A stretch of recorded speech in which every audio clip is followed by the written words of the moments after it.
Hello বন্ধুরা, আমি পাপিয়া। আজ নতুন একটা রেসিপি নিয়ে তোমাদের কাছে আমি উপস্থিত হয়েছি। আজ আমি কাতলা মাছ রান্না করে তোমাদেরকে দেখাবো।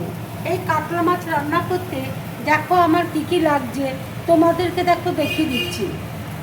এখানে দেখো 3 পিস কাতলা মাছ নিয়েছি, টক দই দেখো ফেটিয়ে রেখেছি, নারকেলের দুধ রয়েছে, কাঁচা লঙ্কা বাটা রয়েছে, সাদা সর্ষে বাটা রয়েছে, রসুন বাটা আছে, আদা বাটা আছে, কাঁচা লঙ্কা রয়েছে, 5 ফোড়ন আছে, কারি পাতা আছে, পেঁয়াজ কুচি আছে, নুন আছে, হলুদ আছে, শুকনো লঙ্কা রয়েছে। এবার দেখো মাছগুলো আমি ম্যারিনেট করে নেব। রসুন বাটা দেখো দিয়ে দিচ্ছি, সর্ষে বাটা দেখো দিয়ে দিচ্ছি, 1 চামচ সর্ষে বাটা দেখো দিয়ে দিলাম, 1/2 চামচ দেখো আদা বাটা দিয়ে দিচ্ছি, 1/2 চামচ কাঁচা লঙ্কা বাটা দেখো দিয়ে দিচ্ছি। দই দেখো ফেটিয়ে রেখেছি, 2 চামচ দেখো টক দই আমি ভর্তি করে দিয়ে দিলাম। নারকেলের দুধ দেখো দিয়ে দিচ্ছি, হলুদ দেখো দিয়ে দিচ্ছি, আন্দাজ মতো দেখো নুন দিয়ে দিচ্ছি, অল্প করে দেখো চিনি দিয়ে দিচ্ছি। এবার দেখো সব একসাথে আমি মাখিয়ে নিচ্ছি। কাঁচা সর্ষের তেল দেখো অল্প করে দিয়ে দিচ্ছি।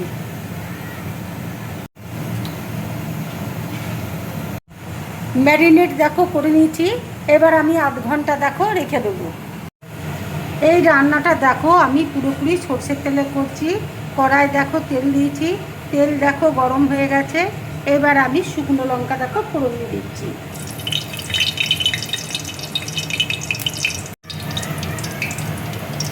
এবার দেখো 5 ফোড়ন দিয়ে দিচ্ছি।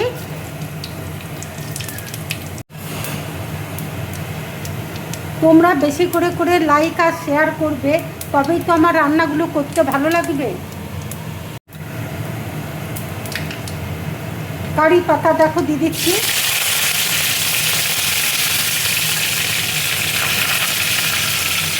পেঁয়াজ কুচি দেখো দিয়ে দিচ্ছি,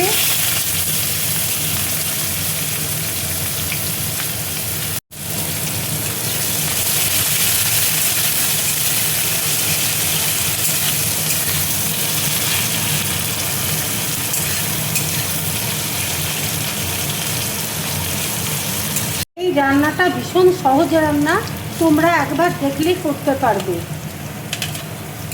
পেঁয়াজটা দেখো ভাজা হয়ে গেছে। এবার আমি মাছগুলো দেখো দিয়ে দিচ্ছি।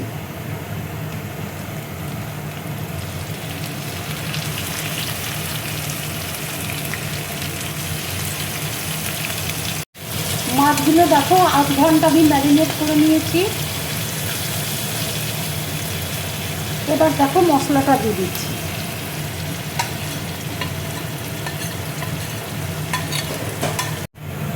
মশলা ধোয়া জলটা দেখো একটু দিয়ে দিচ্ছি।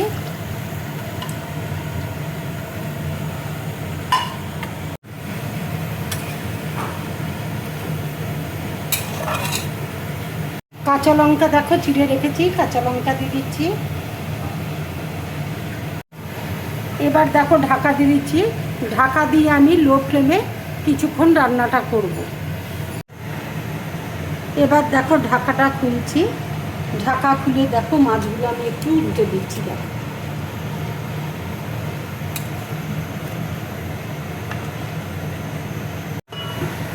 আবার দেখো ঢাকা দিয়ে আমি কিছুক্ষণ রান্নাটা করব। এবার দেখো ঢাকাটা খুলছি। মাছটা দেখো একদম সেদ্ধ হয়ে গেছে। এবার দেখো উপর দিয়ে আমি কাঁচা সর্ষের তেল দেখো দিয়ে দিচ্ছি। এবার আমি গ্যাসটা দেখো অফ করে দিচ্ছি। ভাপা কাতলা আমার দেখো পুরোপুরি রেডি।